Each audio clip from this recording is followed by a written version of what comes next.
Hey, what's going on everybody? My name is Deeks and welcome back to another Starcraft 2 Heart of the Storm broadcast. This time it is going to be a Protoss versus Terran here on the map Star Station. These are the finals from the Asus ROG Summer Assembly 2013, or it's called something like that. And it is going to be the blue Protoss players spawning down here in the lower right of Star Station.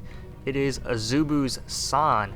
And in the upper left, it is going to be the red Terran player, Team LiquidTaeJa, who is a San fan, a fan of San. San from Team Azubu. I know Violet used to be on Team Azubu. I don't quite remember what Team Violet is on right now. I want to say Acer or Empire. Acer's on, Violet's on right now, but Violet's not in this game, so that is an irrelevant point right now. But San is on Azubu. These are the finals from Asus ROG. I think it is a best of 5, but I'm not entirely sure. But it is between Team LiquidTaeJa and San. Looks like TaeJa is gonna open up barracks first. No command center first or anything like that. San should open up. Yeah, he is opening up very standardly with a gateway opening, so no cheese coming out here in this first game. The probe scout is going to be moving out right now. My frames are fluctuating very heavily.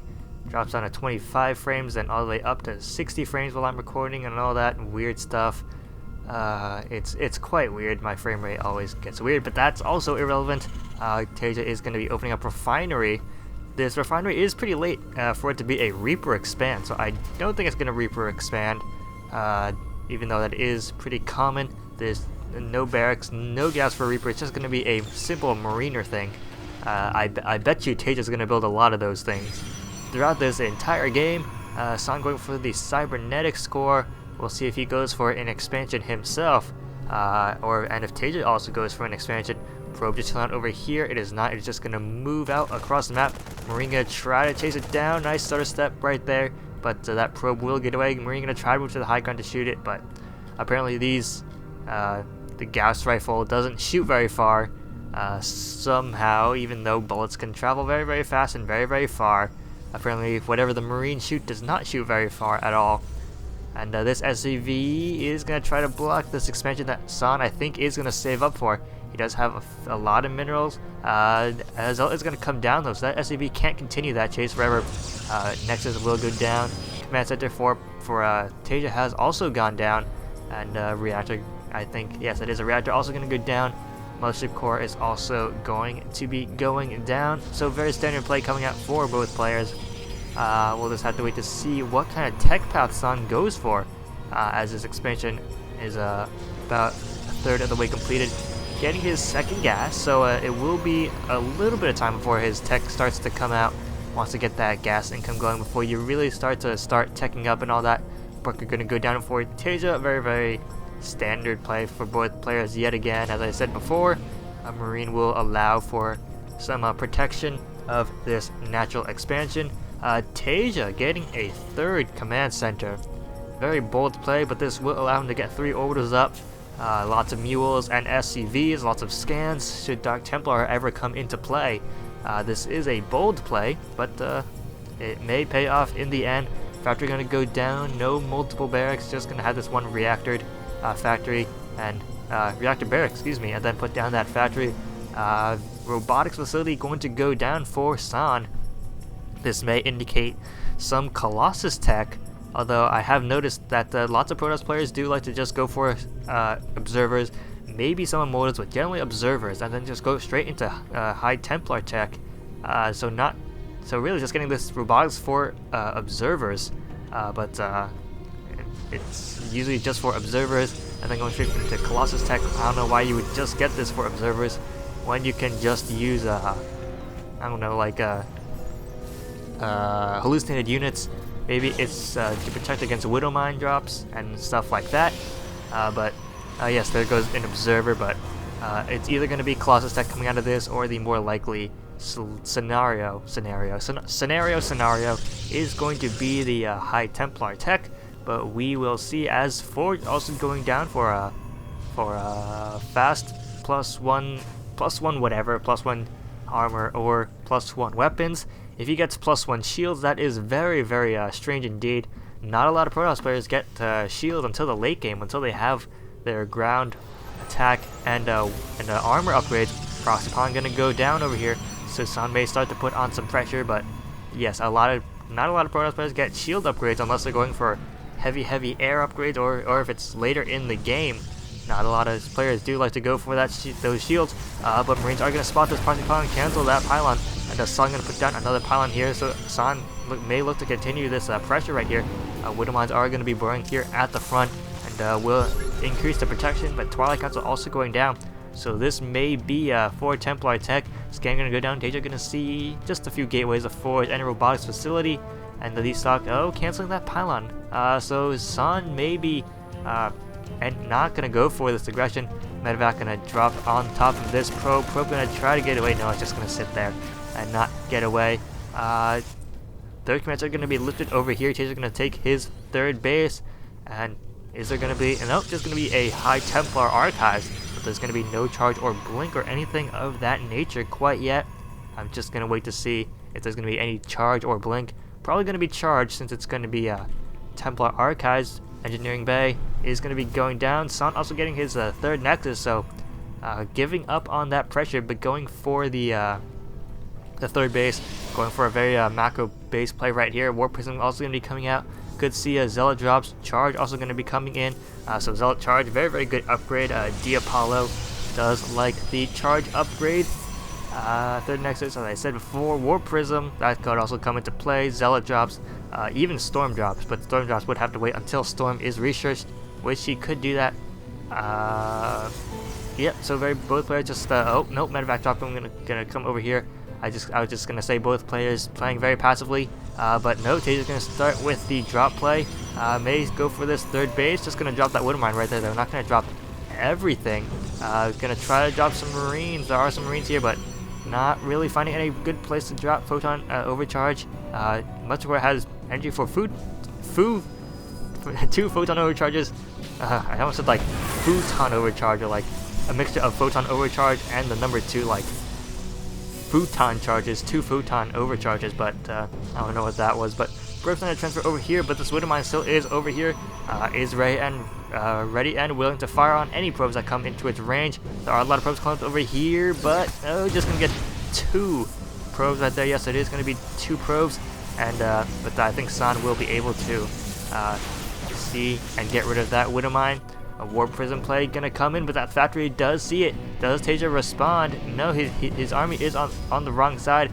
Is gonna warp in anything? Are you gonna warp in anything? Gonna warp in 3 Zealots, and 3 Zealots are no. He cancels those 3 Zealots. I don't know if he saw TaeJa's units incoming. Is there an observer there? Oh yes, he did. With the observer, he did see the units coming in, but TaeJa, with a very, very acute awareness, able to scan and snipe off that observer. Very, very nicely done. And Warp Prism just going to chill over here, but that factory, I think, is going to spot it. But Storm is now starting to come up. Vikings also coming out as well. This may be in response to the Warp Prism. Warp Prism is going to set up over here, but it's in range of that Marine. I think the Marine did see it, and going to start shooting away at this Warp Prism, but Zealot is going to prevent that Marine from taking it down, and he just slides all the way across the map. But that Viking may take it down, but the Warp Prism is pretty fast. TaeJa over here, killing off his own Marine for some reason. Definitely wasn't a changeling, since it does not look like a changeling. And there's no Zerg in this matchup, but there goes that robotics bay. So there is going to be a transition into Colossus after this storm. After this storm tech, are there any High Templars on the field? 2 High Templars on the field. Are in a position to feed back any drops coming in, but there is an attack coming in from here from TaeJa. Somebody's getting trapped over there by those force fields, and that Nexus does have a Photon Overcharge. So I don't think TaeJa can really complete this, really do an attack. There is not enough Marine Marauder here to really deal with this pretty big army. High Templar, High Templar does not have Storm. No Storm over. Oh, there is Storm right there, quite yet. But nice cutting coming over here from TaeJa. But I don't think he'll be able to deal with that army at all. Will should pick up. No, he's just gonna walk away. Just walk away, and that Marine does get splattered. I think that looked kind of like a Zealot, but I think that was a Marine at the Watchtower. Viking just floating around. maybe scouting for stuff. We'll see this pylon over here. So Viking getting a lot of information done. Warp Prism coming in over here from the top side, may try to go into the natural base. There's not a lot of defense right there, and looks like Sun is going to be moving across the map with 2 High Templars and 2 Archons. There are Storm on these High Templar. No, 3 High Templars, enough for this High Templar, enough for two Storms, while the others only have enough for 1. But this pylon looks like it will go down from this drop.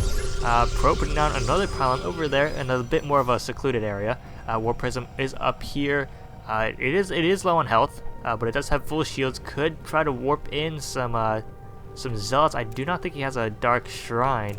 Nope, no dark shrine coming in. But is gonna warp in some 4 zealots. Gonna warp in, try to do some harassment. He does respond though. He does have a lot of Marine Marauder there. 1 zealot getting taken out quite quickly. Warp Prism also does go down. 4th base coming up over here for San, and well, TaeJa somehow able to spot that pylon. Looks like that zealot pressure does get cleaned up, and Ghost Cloaking is coming in as well. Small Marine Marauder force gonna take out that High Templar, but that High Templar does storm, but it doesn't really do much. Colossus are now starting to come out on the field. The Center Lance is almost done with +2 ground and +3. Yes, that is +3 armor. It is kind of interesting that the +2 ground attack is kind of greenish, while the +2 attack armor is a lighter blue in this level 3. So sometimes it is kind of easy for me to confuse the lighter blue with the darker blue, because they kind of look the same, but a little bit of pressure on this 4th base, not going to kill much. Going into a planetary fortress. San does have 1 Colossus on the field right now. No, he does have 2. 1 right there. That Colossus should get ready with the battle. But TaeJa going to come in with these units. Does have quite a few Vikings over here. And here comes a small battle over here. 1 Colossus getting a few shots, but EMP not hitting most of the zealots, but not quite hitting anything. High Templar do get sniped. Feed pass coming out. A lot of the ghosts, but the EMPs come down anyway. The feed pass coming out on the ghosts. I think that's what I said. But there is going to be a small sandwich coming in here from San. But that Colossus gets down quite quickly. 1 storm doesn't really hit much. EMPs going down all of the Immortals and the Colossus. Should zoom out a little bit. Colossus does get down. Does get hit quite quickly. And now those storms didn't really hit anything. Colossus got taken down too quickly. Not enough AoE damage. Not able to kill off TaeJa's quite quickly enough. But there's some really good storms right there. But I don't think that was going to be enough. Lots of medevacs up here, and a lot of those units entered the storm a little bit late, and this Nexus is going to go down as this 1 Marauder shoots at that assimilator from the high ground. But now TaeJa is going to try to move in. Colossus trying to run away. Good storm right there, but there's nothing to prevent this Colossus, and Colossus by themselves are pretty weak. Just like Thors or Ultras by themselves, those units just die very quickly when they're not supported. And Zealots and Stalkers are going to try to get into the mix. High Templars whipping in, but it doesn't really matter. TaeJa just able to avoid all the AoE damage, not enough AoE damage. And looks like TaeJa takes game 1 in this series. So, hope you guys enjoyed that, and thanks for watching.